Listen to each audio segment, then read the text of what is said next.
Ini adalah Mazda Bongo F1000 milik Pak DB Budiono. Mobil ini akan diluncurkan pada tahun 1966 dan menjadi mobil van pertamanya Mazda. Nama Bongo sih diambil dari nama antelope di Afrika. Dan saking populernya ini mobil, di Jepang istilah untuk mobil van itu disebutnya Bongo loh. Sekarang Mazda Bongo ini cukup langka di Indonesia, tapi salah satunya dimiliki oleh kolektor Pak DB Budiono. Nah, penasaran nggak dengan detail dari si Bongo ini?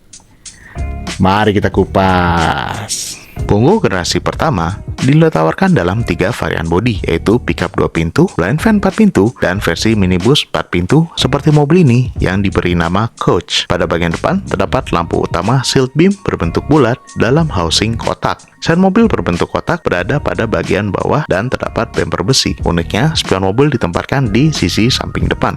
Lanjut pada bagian samping, terdapat pintu model sliding door untuk memudahkan akses ke baris kedua. Dengan ground clearance 45 cm atau setara lutut orang dewasa, memasukkan barang ke Bongo menjadi lebih mudah. Velg Bongo menggunakan kaleng berukuran 12 inci dengan dop chrome. Terakhir, pada bagian belakang terdapat tailgate dan pada bagian bawah tengah terdapat grill ventilasi untuk mesin. Terakhir, pada sisi samping terdapat lampu belakang berbentuk kotak. Versi Deluxe dapat dibedakan di eksterior dengan pilihan cat model two-tone. Masuk ke dalam, terdapat instrumen cluster yang terdiri dari 3 dial, yaitu speedometer, bensin, dan temperatur. Sedangkan setir mobilnya menggunakan desain two-spoke. Versi Deluxe dilengkapi dengan fitur seperti radio, heater, dan lighter sebagai standar. Bongo versi van bisa mengangkut 8 penumpang dengan konfigurasi jok 3 baris. Bongo F1000 menggunakan mesin 4 silinder 1000 cc, OHV, karburator berpendingin air alias radiator tipe PB yang mampu menghasilkan tenaga 48 horsepower dan torsi 75 Nm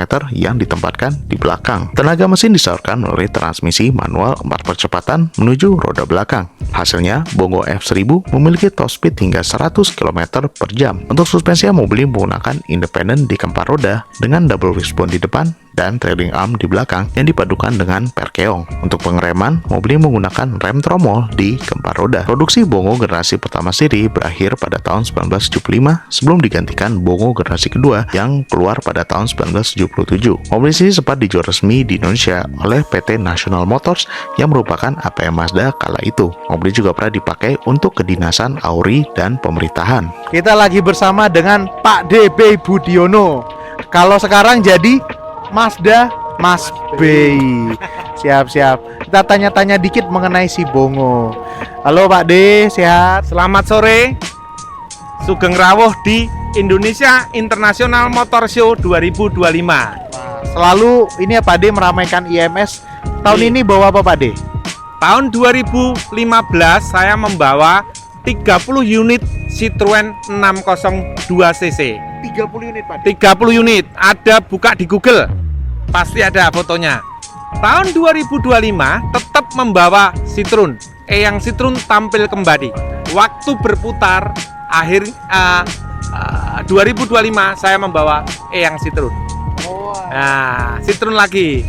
Nah, selain Citroen, saya membawa Mazda B600 dan Mazda Bongo. Makanya supaya inget jadi Mazda Mas B.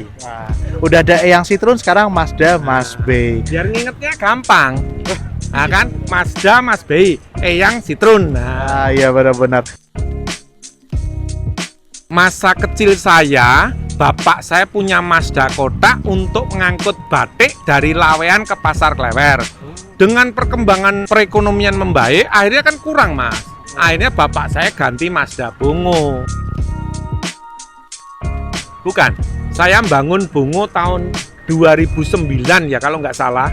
Itu 5 Bongo saya jadiin 3. Dan ini pun kemarin saya sebenarnya sudah cukup, nggak mau beli. Tapi Pak Supomo Ali, Pak D, saya sudah umur sekian, tolong mobil ini dirawat. Piye? Akhirnya saya beli kok, anaknya marah, ada yang nggak suka juga, piye lah. Saya bilang saya sebenarnya nggak mau, udah lelah, udah kebanyakan mobil, saya mau menikmati hidup saya satu aja gitu loh. Tapi ya nggak apa-apa, semua ada ceritanya dan semua ada cintanya. Kondisinya ternyata sampai rumah saya mesinnya mati total. Dari Malang mati total karena salah tangan. Akhirnya dinamo starter saya ganti, dinamo ampere saya ganti, distributor saya ganti, karburator saya ganti, hampir semua saya ganti, dan jung sekarang. Tapi keadaan istimewa. Sudah begini. Oke, saya poles doang. Dan saya sempurnakan lampu-lampu mika saya ganti baru, emblem saya pasang. Di dunia internet saat ini tidak ada yang susah. Yang susah itu karena hoax. Jadi berita yang tidak benar. Silinder head jangan di scrap, pasti langsung overheating. Kebanyakan Mazda Bongo yang ngejogrok tidak dipakai, tanda tanya, pasti overheating. Bisa Pak D? Boleh, kan ada nomor teleponnya. Ya, hubunginya? Makanya hubungi 0816 11754041. Makanya ada yang membuat hoax, saya pameran selalu pakai nomor telepon, maksud saya itu. Pak D udah diizinkan meliput. Sehat selalu Pak D, sampai berjumpa IMS tahun depan berarti Pak D. Sampai berjumpa IMS 2026. 2026. Semangat baru. Wes, semangat baru. Sehat. Makasih Ya. Pak D. Oke. Apalagi kalau punya Eyang Citroen, Mazda Mas B. Iya, iya. Dan yang penting sehat walafiat. Afiat. Ya, makasih ya Pak D. Sami-sami matur nuwun. Nah, mobil ini direstorasi oleh Pak DB Budiono di bengkel pribadinya beliau. Dan kemudian mobil ini dipamerkan pada ajang Indonesia International Motor Show 2025. Tentunya Pak DB juga tampil di ajang IMS 2025. Dan Pak DB ini punya panggilan yang cukup unik loh, yaitu Mazda Mas B, karena koleksi B600 dan bongonya beliau. Gimana menurut kalian tentang si Mazda Bongo ini? Lucu ya kayaknya.